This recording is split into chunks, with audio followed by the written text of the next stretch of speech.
रामाय रामभद्राय रामचन्द्राय वेधसे रघुनाथाय नाथाय सीतायाः पतये नमः। श्रीरामचन्द्र कृपालो भज मन हरण भव भयदारुणं नवकञ्जलोचन कञ्जमुखकर कञ्जपद कञ्जारुणं श्रीरामचन्द्र कृपालो भज मन हरण भव भयदारुणं नवकञ्जलोचन कञ्जमुखकर कञ्जपद कञ्जारुणं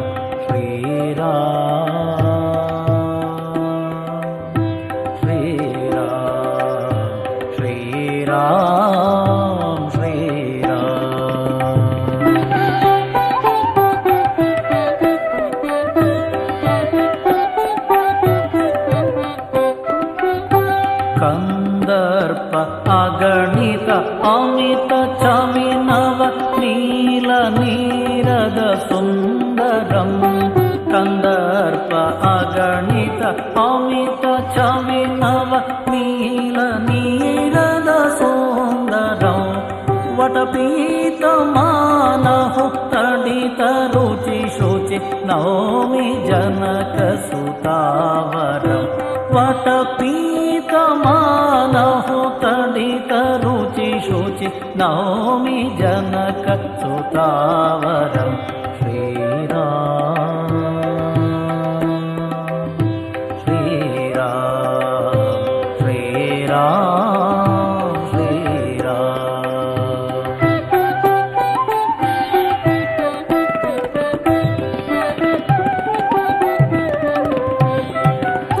भज दीन बंधु दिनेश दानव दैत्य वंश निकंदनौ भज दीन बंधु दिनेश दानव दैत्य वंश निकंदनौ रघुनंदन आनंद कंद कौशल नंद दशरथ नंदनम् रघुनंदन आनंद कंद कौशल नंद दशरथ नंदनम् श्रीराम श्रीराम श्रीराम श्रीराम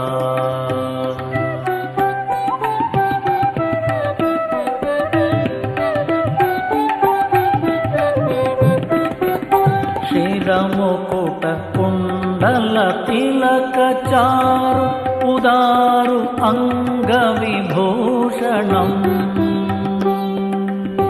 शिरमुकुट कुंडल तिलक चारु उदारु अंग विभूषणम् आजानुभुज शर चापधर संग्रामजित खर दूषणम् आजानुभुज शर चापधर संग्रामजित खर दूषणम् श्रीराम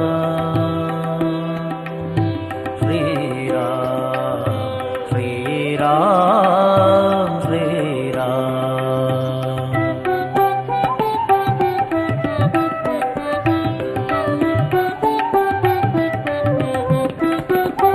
इति वदत तुलसीदास शंकर शेषमुनि मनरंजनौ इति वदत तुलसीदास शंकर शेषमुनि मनरंजनम् मम हृदय कंज निवास कुरु कामादिखिल दल भञ्जनम् मम हृदय कंज निवास कुरु कामादिखिल दल भञ्जनम् भजनं श्रीरामचन्द्रकृपालो भज मन हरण भव भयदारुणं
सहना भवतु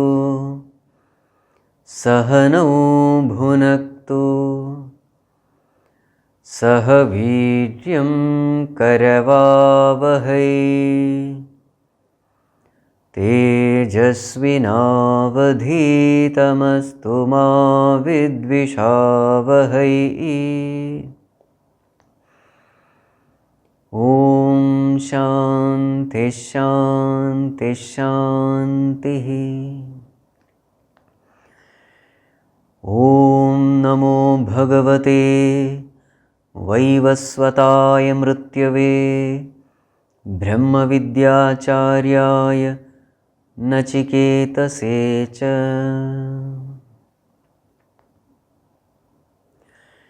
Humble prostrations to one and all.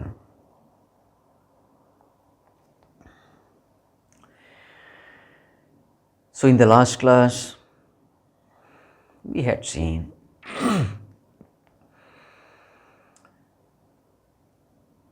Vajasravas, desiring heaven, was conducting Vishwajit Yaga. And the condition for that yaga is one has to give all one's wealth away, distribute all one's wealth away. So what did Vajasravas do? He kept every good thing. He wrote the will in which all good things were returned to his beloved son Nachiketa. All unwanted useless things he wrote in his own name.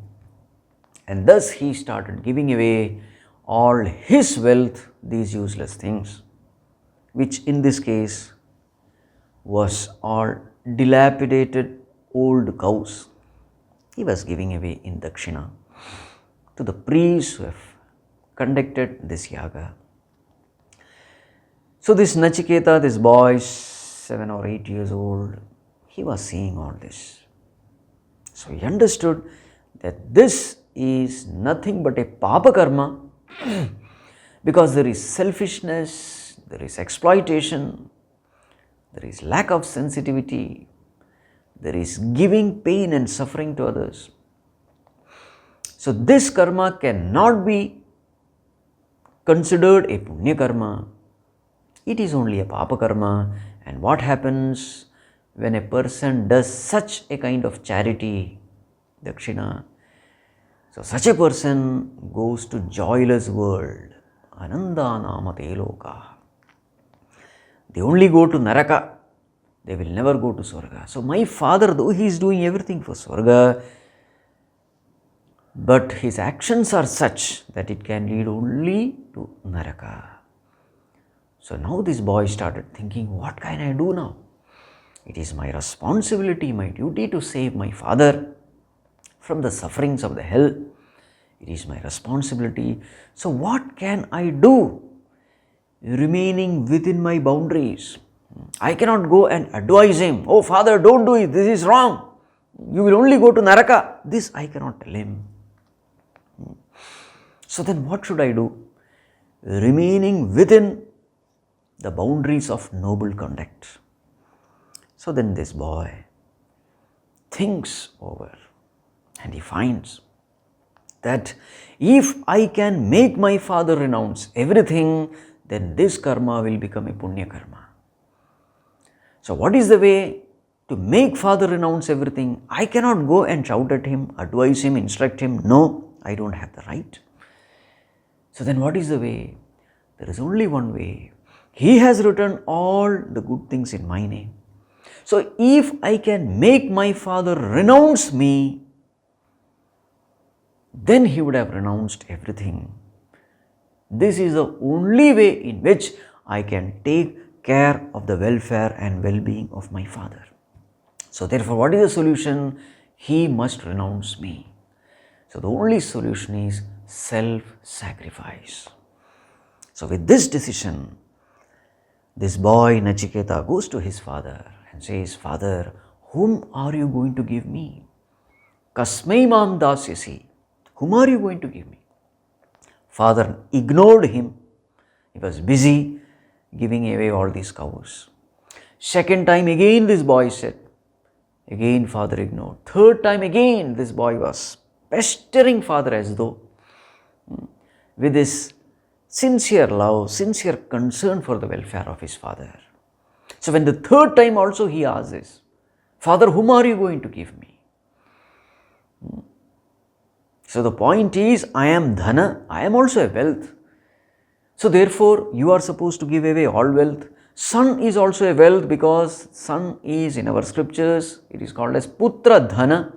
So therefore, you are supposed to give me also away. So this was the question. So father, when third time again this boy said this, father became annoyed and he shouted at him in a mood of anger.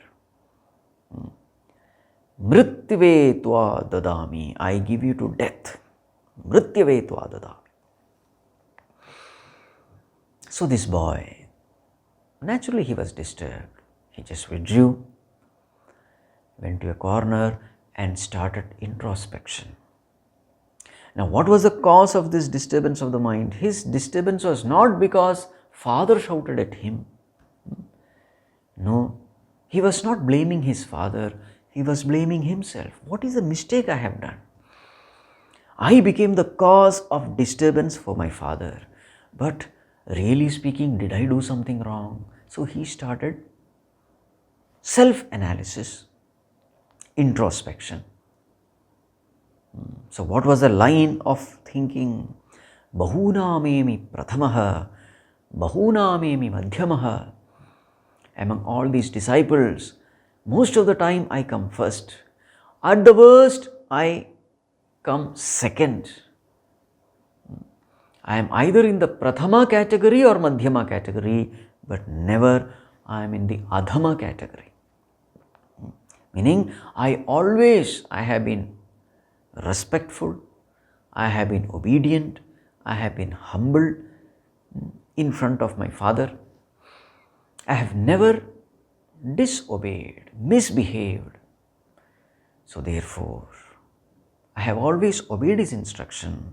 So therefore, since all my karmas are good, so therefore, an inauspicious result for good karmas, it is impossible. Now that father has given me to death, is this death auspicious or inauspicious? Since all my karmas are good, this death, definitely death has come.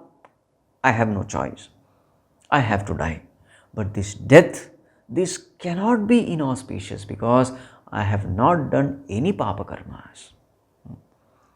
So this is the conclusion he comes. Now he wonders, what is that auspicious thing which is going to come to me in the form of death? Also, I am given to Lord Yamaraj. What is the purpose which I am going to serve for him? I don't know in what way I am going to be useful for him. What is that purpose of his which I am going to serve? So this way he thought. Anyway, he was very clear that father has given me to Lord Death. Now I have to offer myself to death. So with this clear thinking, with this clear understanding, with a conscience which was free from any kind of blemish, whatever I have done for the welfare and well-being of my father. There was no ill intention. Knowingly, consciously, I have never tried to disturb him. So with this clean conscience, now he goes to his father and declares his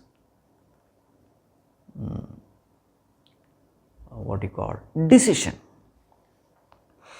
So naturally, so at that time we have to assume that father was relaxing, all this dakshina etc. was over, he was relaxing.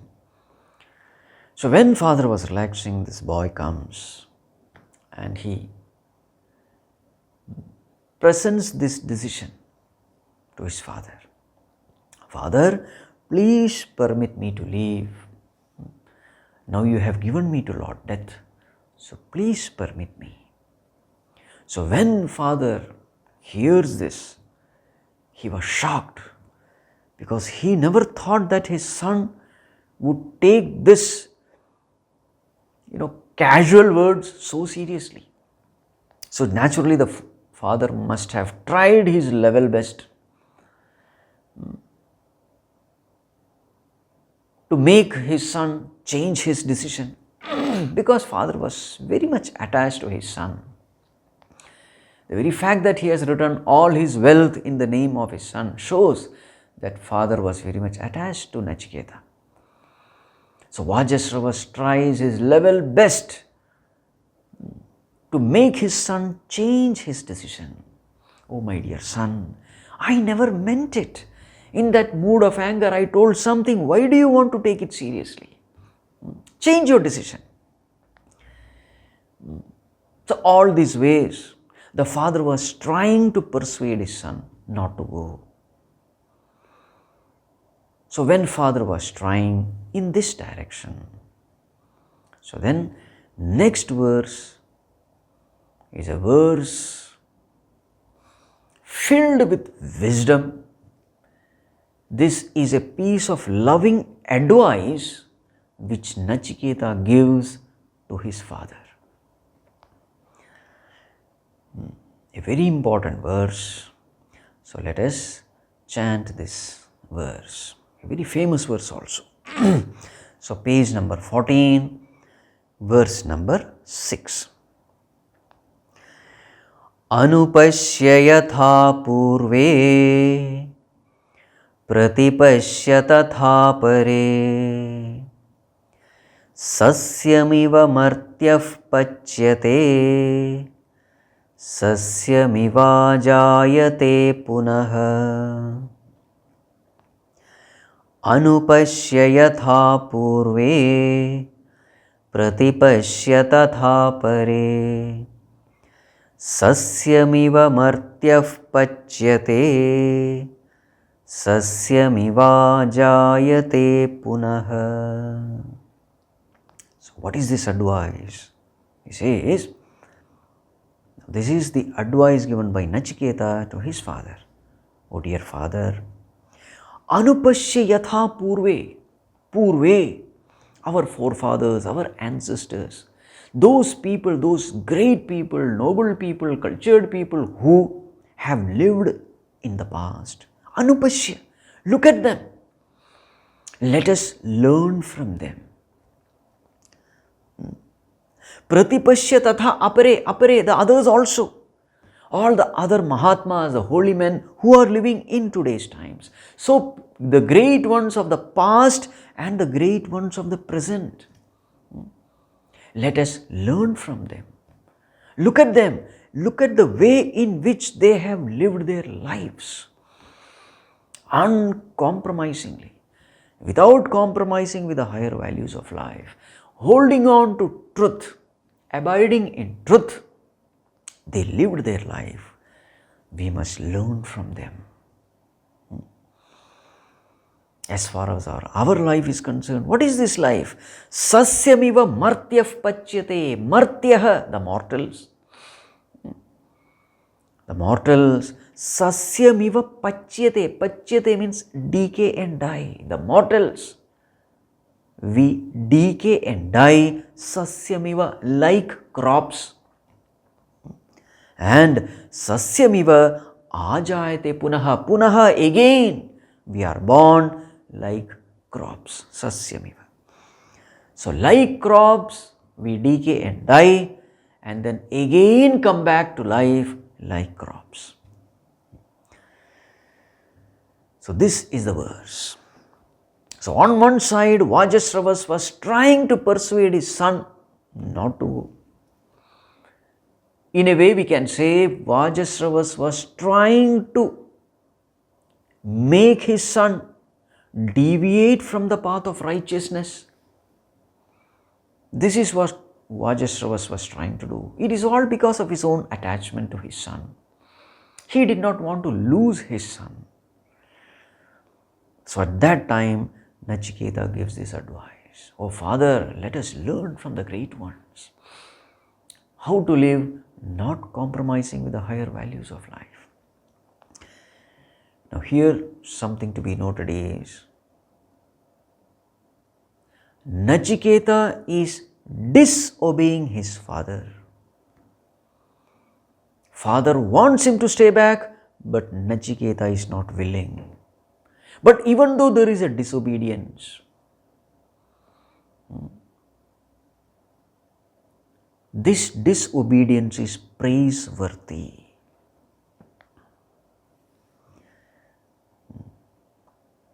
Very many times in life, we will have to say no to even to our elders, to our parents, to all those whom we respect and revere. There are many times in life where we will have to say no.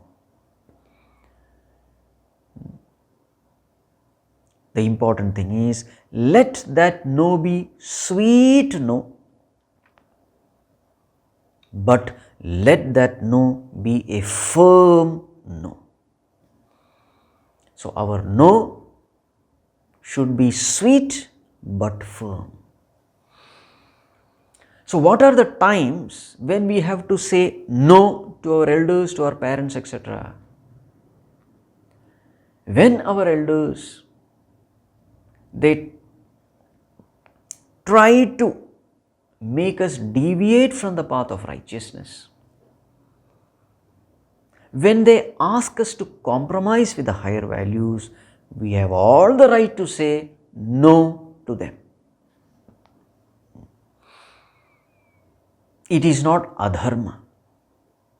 Very many times, disobedience to our parents can still be dharma if we are sticking to the path of righteousness.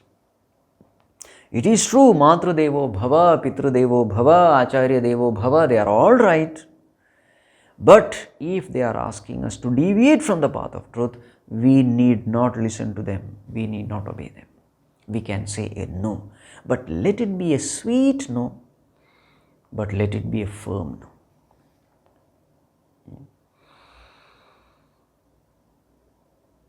This is one such instance. Nachiketa says no to his father. There are very many such instances in our Puranas also.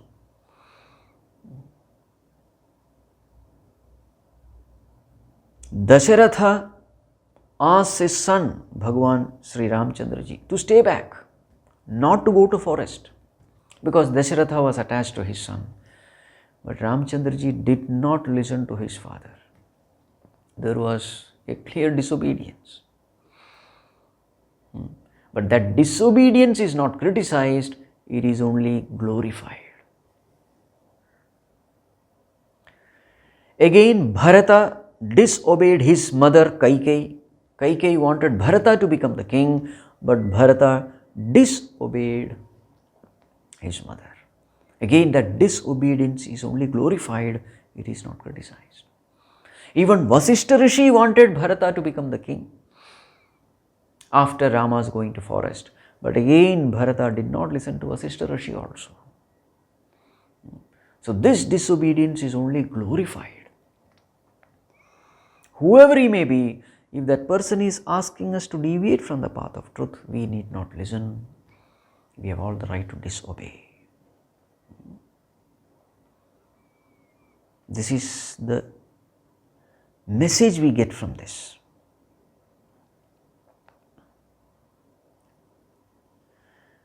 Now, what are the reasons he gives? So, though Nachiketa says no, he gives reason. So, this verse is packed with wisdom, we can say. There are a lot of things which we can find in this one simple verse. The more and more we think, the more and more the ideas come. So, what are the reasons given?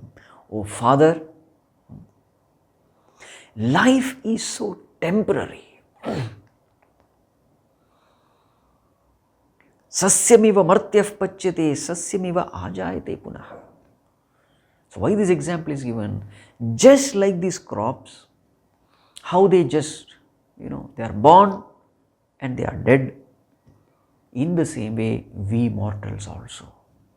Life is so temporary, so impermanent, so transient. For such a short life, temporary life, why should we compromise with the higher values of life? This is the argument. Such a short temporary life it is. Nalini dalagata jalamati taralam tattva jeevitam atishaya chapalam. Bhagwan Shankaracharya says in Bhajagovinda. What is life? Life is nothing but like the water droplet playing upon the lotus petal. That is life. Any moment that can go. It is uncertain, it is temporary. For such a transient life, to protect such a transient life, why should we deviate from the path of righteousness and thus spoil our future? Because any papa karma will only result in dukkha. To protect such a transient life, what is the point in compromising with the higher values of life? This is what he means. This is one. Another point is, Father, why do you fear death? Why? Because sasyamiva ajayate punah. Any person who dies is again born. The one who is born has to die, and the one who is dead has to be reborn. So why should we fear death? We are dying only to be born again. As Bhagavan says in Bhagavad Gita, Jatasya hi dhruvo mrityuhu dhruvam janma mritasya cha tasmat apariharyarthe natvam shochitum arhasi. Arjuna, Jatasya hi dhruva murti, the one who is born, death is definite. And the one who is dead, birth is definite. So it is tasmat apariharyarthe. It is a choiceless situation. So why are you grieving, thinking about a choiceless situation? The same argument is presented here also. Father, why are you scared of death? A person who is dead is again born. So therefore you need not grieve. Again, now another suggestion here is, Father, just like the crops, they are born, they grow, they decay and finally die. Should we also live like them? A mechanical life? Without using the God-given intelligence to discriminate? As far as a crop is concerned, everything is pre-programmed. They live a mechanical life. Born, growth, decay, death. Should we also live the same way? Should we not make use of our discriminating intellect? Discriminating between what is right and what is wrong, and living according to what is right. Should we not make use of this intellect? Should we live a mechanical life like these crops? Now this suggestion also is there in this. Balastavat krida saktah, tarunastavat taruni saktah, vriddhastavat chinta saktah. Now this is called as mechanical life. When we are children, we play. When we grow up, we are attracted to opposite sex. And then finally when we grow old, there is only worries, tensions and anxieties, misery. Now this is called a mechanical life. Father, we have been blessed with the human life. Should we not make use of that life and try our best to evolve spiritually? Only then this human birth is well utilized. Should we convert this human birth like a mere birth of a crop born just to die? This is another suggestion which comes in this verse. And Father, why should we compromise with the higher values of life? What is the end result? Every time we deviate from the path of truth, because of this papa karma, we are born again and again. Punarapi jananam, punarapi maranam, punarapi janani jathare shayanam. Again born, again die, again come back into the womb of mother. Just like sasyam, just like crops. Sasyamiva ajayate punah. Just see. Again and again we go through this cycle of misery, the cycle of birth and death. Why? Because always we deviated from the path of truth. And every time we deviate from the path of truth, again we come back to go through the karma phalas. Oh my dear Father, should we continue this again and again? Have we not learned lessons from our past? Should we continue doing the same thing to get the same thing? Are we not fed up with all this? But this is another suggestion. See how many things are said in this one verse. It is packed with wisdom. Dear Father, anupashya yatha purve pratipashya tatha pare. See the way the noble people have lived their life, whether in the past or in the present. See how the great ones live. They never compromised with the higher values. They stuck to truth. Even at the wake of death, they never left truthful living. Because they knew that there is only one way for peace and happiness, and that is sticking to truth. So therefore, they did not compromise. Even when death came, they joyously embraced death, but they never compromised. Father, should we not make them as our role models? Should we not walk their footsteps?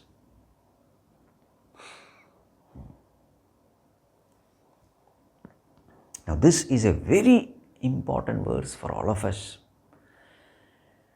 because in life there are situations where we are given two choices. Either live a comfortable life but with a sullied conscience, with conscience prick. So either live a comfortable life, comfortable but miserable life, compromising with the values of life, or happily die with a sense of fulfillment, with a clean conscience. Sometimes this choice comes in front of us. Miserable living versus happy dying. Miserable living with conscience prick versus happy dying with a clean conscience. Most of the time we choose this miserable living because we are scared of death.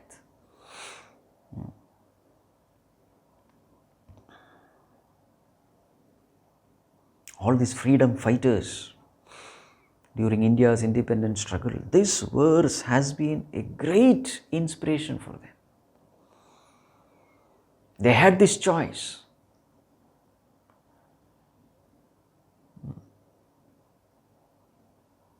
Should we die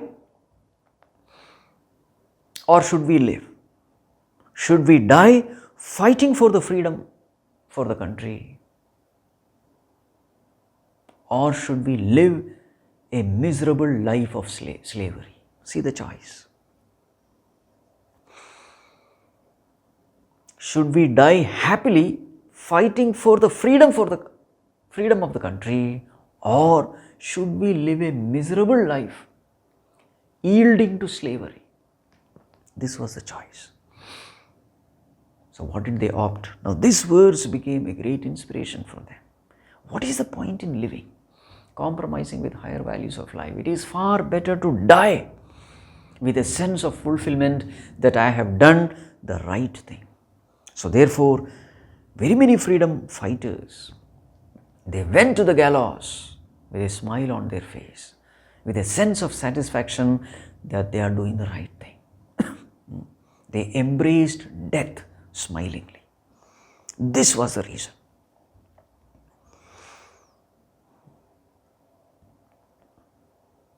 In Bhagavad Gita also such an argument is given by Bhagavan. Bhagavan says, Arjuna, Hato va prapsyasi swargam jitva va bhokshase mahim.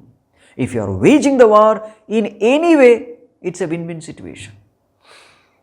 If you are dead in the war, well, swargam prapsyasi, you will attain swarga, you will enjoy heaven.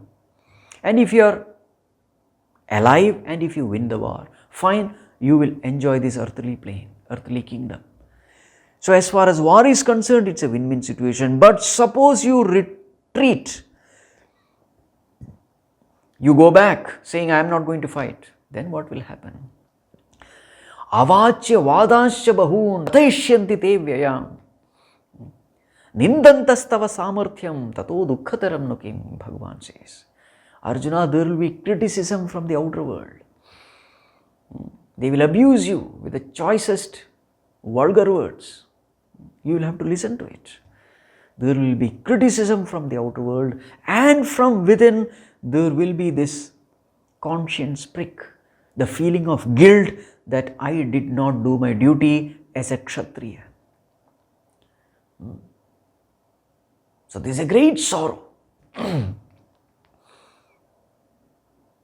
If you fight the war, it is a win-win situation.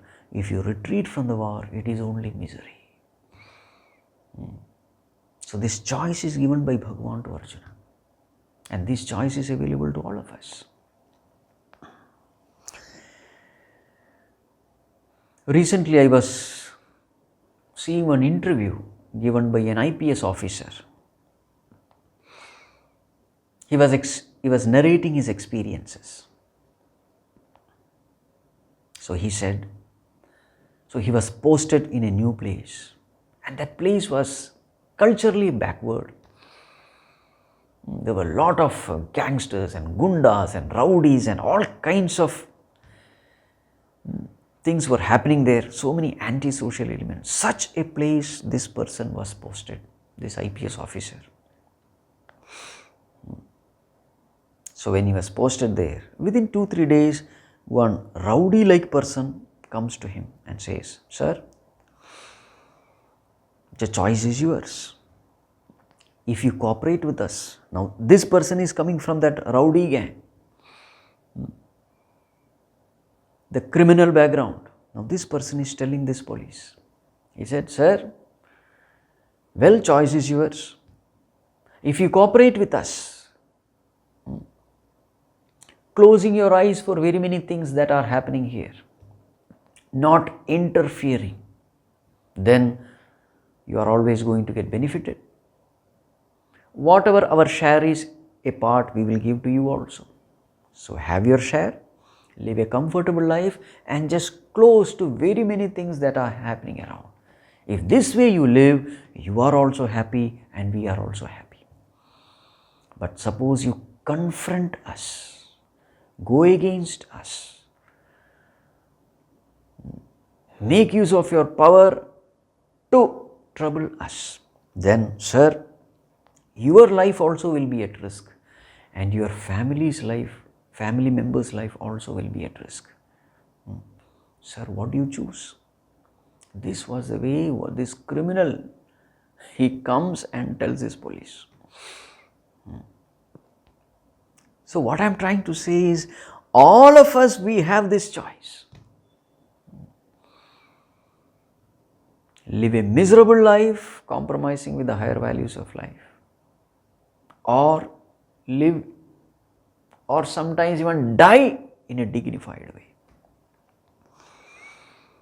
sticking to truth. Somebody came to Shivanji Maharaj and said, Swamiji, I have a very big problem in my life.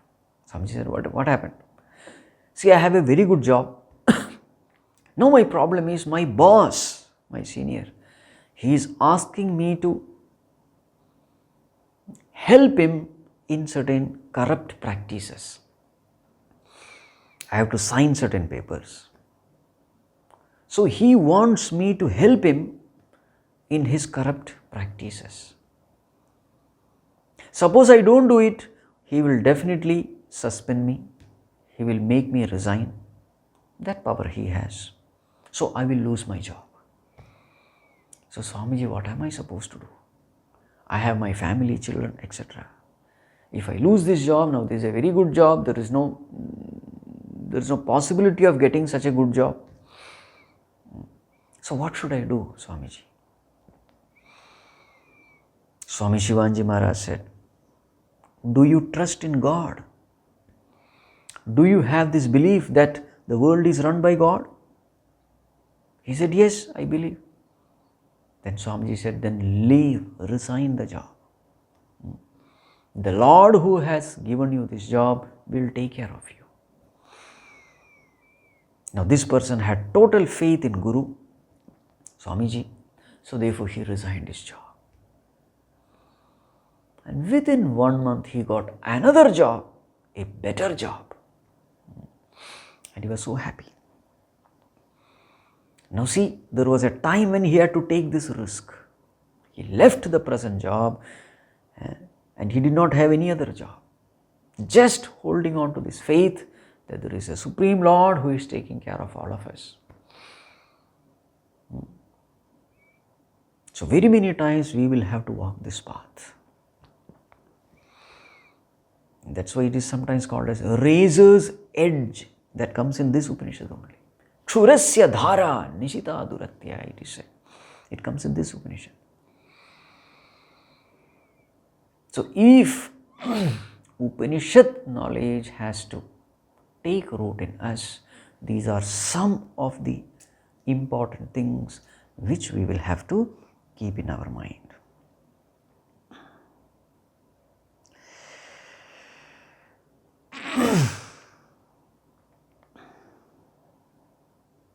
Now here, Nachiketa was uncompromising. Now naturally, a father becomes totally helpless when a son argues like this, point by point, absolutely logical, sticking to the path of truth. Now what choice does a father have? Now here interestingly you will find the son is playing the role of a guru and father is playing the role of a shishya. Son has become guru here because he is giving the greatest values of life to his father. The father is helpless here.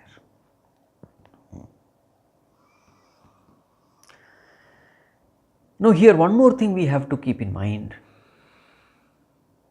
that is, wherever there is raga, there has to be shoka. Raga means attachment to the world. Wherever there is raga, there will be shoka. Every raga ends up in shoka. The greater the raga, the greater will be shoka. Shoka means sorrow. Every attachment finally culminates in sorrow. This again is an important point which we will have to keep in mind when we see this story. If you see, the whole Upanishad started with the term Ushan. Ushan means desiring. Desiring heaven, Vajasravas did all this. So he was attached to heaven, he was attached to his son, and this attachment made him compromise with the higher values, made him write all good things in the name of his son, because he was so attached to his son. So whenever we are attached, whenever this raga comes, moha also comes. Moha means delusion. What does this attachment do? This attachment, it deludes our thinking. So this moha, what does this moha do? It makes us do wrong things. It makes us do papa karma. And what is the end result of wrong things? Papa karma, the end result is sorrow. So this is how it goes. Raga deludes your mind. Raga leads to moha. Moha leads to papa karma. And papa karma leads to shoka. This is the sequence. They all go together. So here we find Vajasravas. He did this papa karma of giving away all useless cows. Why did he do it? Because of attachment. Because of attachment, his intellect got clouded. And with that moha delusion, he did this. And what is the end result? Now interestingly, everything he was doing for his son, that very same son leaves him. Now see this. Vajasravas were doing everything for whom? He was doing it for his son, wrote everything. Now that son left. See, so the end result of raga, attachment, is sorrow. The same thing we find in the Arjuna's case also. Bhagavad Gita starts with shoka, vishada, Arjuna vishada yoga. Vishada means sorrow. What is the cause of this sorrow? The cause of his sorrow is his attachment to near and dear ones. How am I going to kill all these people? They are mine. So wherever there is attachment, there is confusion, there is delusion, there is inability to think properly. But Arjuna was indeed fortunate. Even when he was stuck with this moha, he was drowning in sorrow, Bhagavan was there to correct him. Otherwise he would have left the battlefield. But that did not happen because Bhagavan was there who corrected him at the right time. Otherwise, Bhagavad Gita would have ended in chapter 1 only.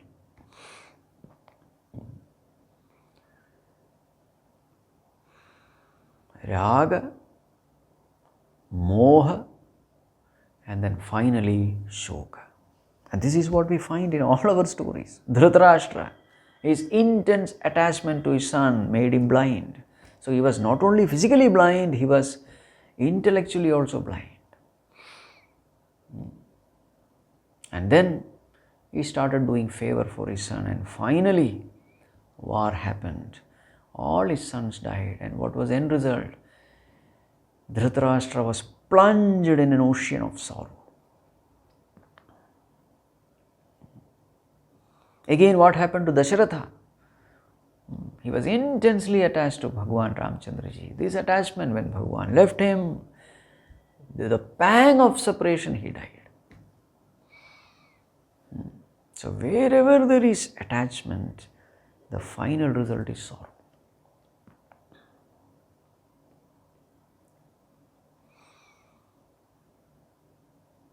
You will always find that mothers are extremely attached to their children. Raga is intense there. And you will always find the mothers, they always have problems with their children. They have a lot of complaints, how to bring up the children. They are always worried about children. You see, the worry, anxiety, stress, everything is related to children. So really speaking, these children whom they are so much attached to, the very same children, they give maximum pain for them, maximum sorrows for them. See, greater the attachment, greater is the sorrow. So this is another important thing which we must not miss. So now, father has no choice, he had to leave his son. So now Nachiketa prostrates to his father and leaves. Now the next verse, in the next verse we find that Nachiketa has reached Yamaloka. Now naturally a question may come, How did Nachiketa go to Yamaloka? What did he do? So this point we will discuss it later. So now there are some some masalas we have to add, because nothing is mentioned here. There is a sudden leap from this verse to the next verse. So therefore some stories have to be added in between to make us understand what the next verse means. So therefore Nachiketa reaches Yamaloka. How he reaches, we will discuss it later. So Nachiketa reaches Yamaloka. He knocks the door. Now all these things are not mentioned here. These are all the fillings given by the commentators. So now Nachiketa knocks the door. So the door opens. And Yamaraj's wife, the wife of Yamaraj, opens the door. It can be either wife or minister, but let us assume it is wife, because it is Yamaraj's house. So Yamaraj's wife opened the door. So she was shocked to see this little boy standing in front. She was shocked because normally people are dragged towards Yamaloka. Nobody wants to die. Nobody wants to come to Yamaloka. But here is a case where this boy is voluntarily stepping in, coming to Yamaloka. So she was shocked. Then she asked, "My dear son, what is it that you want?" So Nachiketa said, "I want to meet Yamaraj." So then this lady said, "He has gone out. He is not here. And we don't know when he is going to come back. At present he is not there. But tell me, what is the matter?" So Nachiketa said, No, he knows it. And I'll tell him when he comes back." So then this lady said, "Okay, fine, but you just come in. Have something to eat or drink. Please come in." So Nachiketa said, No, I will just wait outside." So this boy, he did not take anything. He just waited outside. And how long did he wait? So in the successive verses, the days are said, he waited for 3 days. 3 days without food, without drink. So then after 3 days, Yamaraj comes. And to this Yamaraj who has come after 3 days, his wife is speaking. This is the next verse now. So this verse is addressed to Yamaraj by his wife. So this comes in page 17, verse number 7.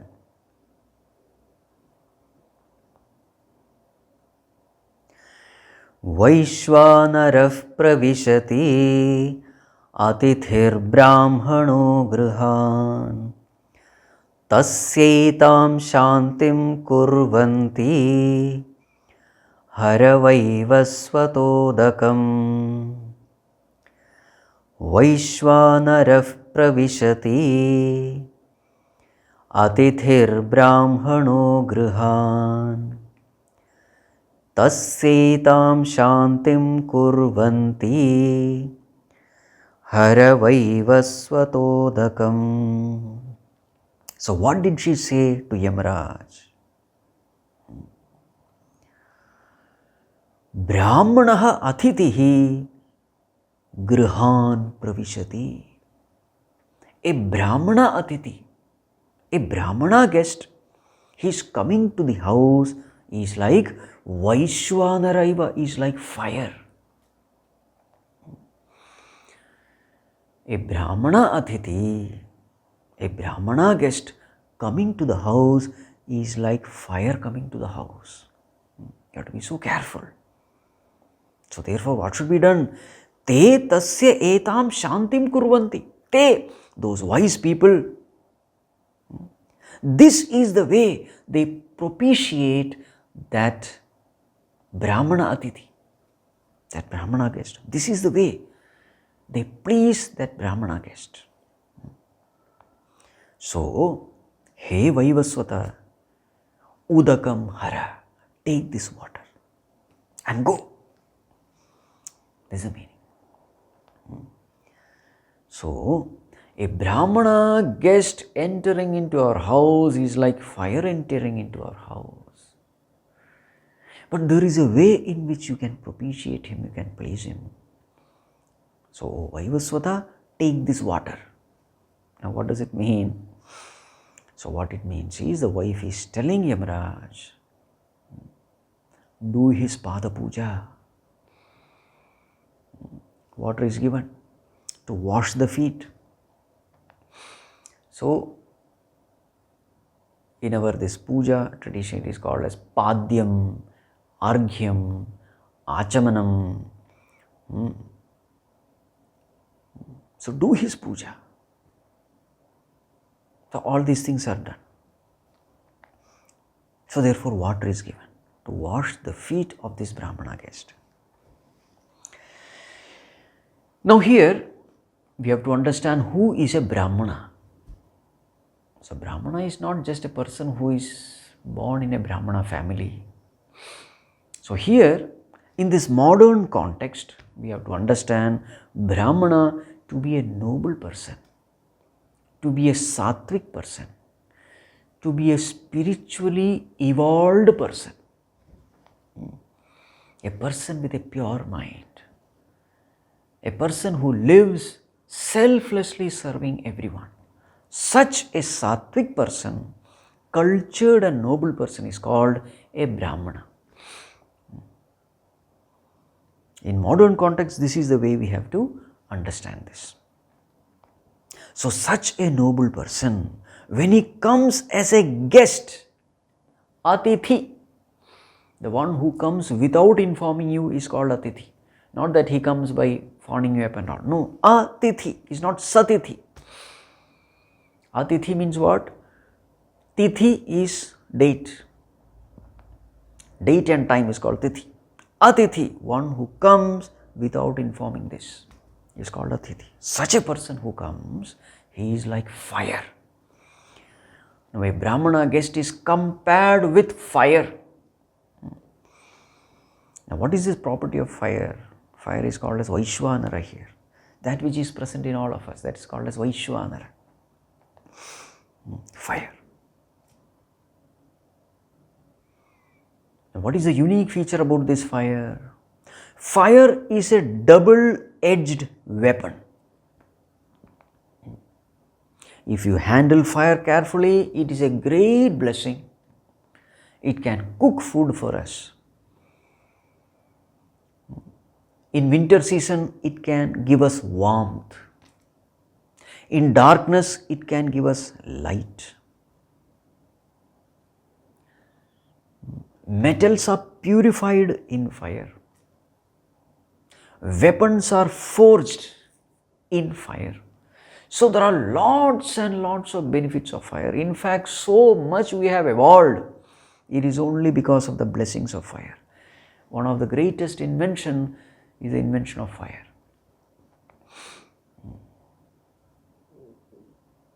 It can be a great blessing. But suppose we wrongly handle fire,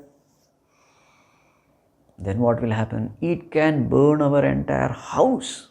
One spark is enough. One spark. Everything is gone. How many people have died just because they were careless with this fire? How many people?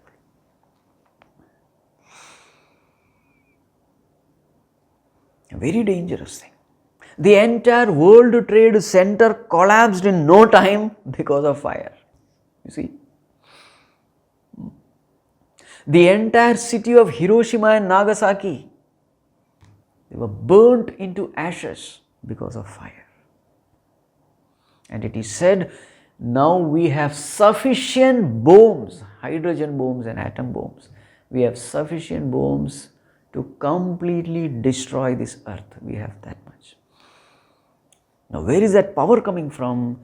it is the power of fire, it is fire power. This is the glory of Agni.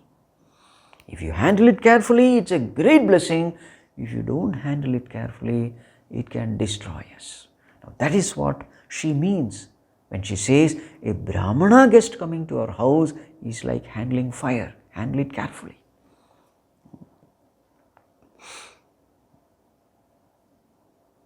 Means what? If you treat him well, if you propitiate him, do his pada puja, etc., make him happy, then what will happen? Then your punyas will skyrocket. That's the meaning. Atithis are also different kinds, especially Brahmana Atithi coming. It's a great blessing. It's a great blessing. Make use of the opportunity. But if you disrespect him, it can become a great curse. Brahmana Atithi coming to our house is like something like Akshaya Tritiya. People do a lot of purchases, especially gold, because they believe that on that day, whatever you purchase, it will come multifold to you in that year. It is something like this. Handling a Brahmana guest is something like this. Your punya increases multifold when you propitiate a Brahmana guest. Now you may wonder, why is it so? See, it is something like this. Brahmana stands for knowledge. He is a sattvic person, a pure person, and sattva is always connected to sukham and jnanam. If you remember Bhagavad Gita, 14th verse. Sukham and jnanam. These are the two qualities of knowledge. So, Brahmana coming to your house means it is like knowledge. So, you respect and revere a Brahmana, it is like respecting knowledge. But suppose you disrespect a Brahmana, it is disrespecting knowledge. Now, what do you mean disrespecting knowledge? You are going away from knowledge. Now, what do you mean going away from knowledge? You are going towards ignorance, ajnana. Now, what do you mean going towards ignorance? Ignorance is the source of all suffering, all pain, all evils in the society. So, going towards ignorance means inviting all inauspiciousness into your life. This is the way we have to understand. So, disrespecting Brahmana is equal to disrespecting knowledge, and disrespecting knowledge is equal to bringing more and more ignorance into your life. And ignorance is the root cause of all inauspiciousness. So that is why it is said, he is like fire. If you disrespect a Brahmana, he can destroy you completely and can give you only misery.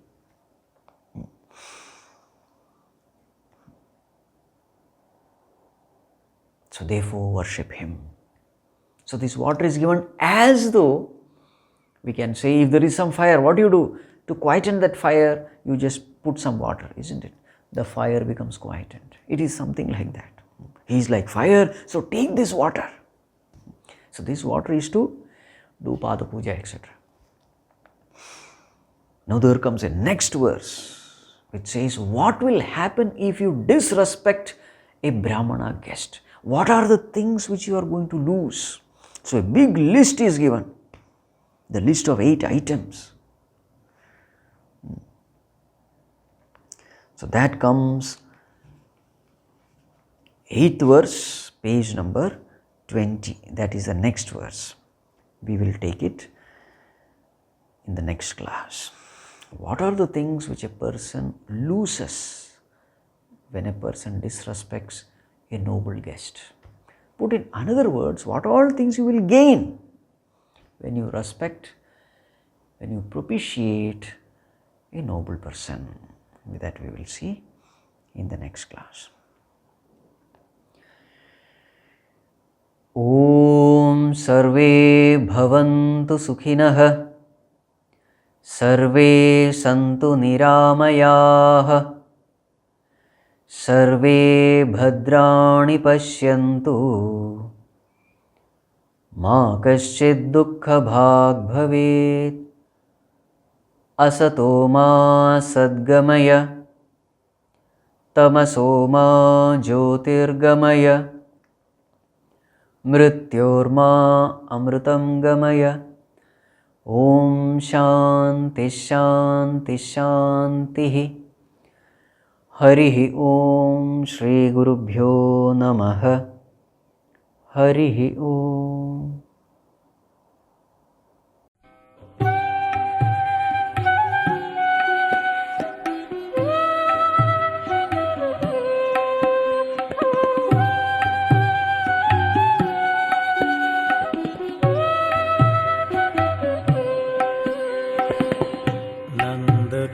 दुलारे यशोदा के प्यारे, नंद के दुलारे यशोदा के प्यारे, गोविंद मुरारे।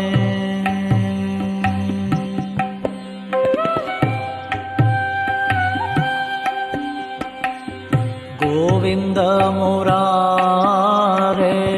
दीनों के सहारे, गोविंद मुरारे दीनों के सहारे, नंद के दुलारे यशोदा के प्यारे।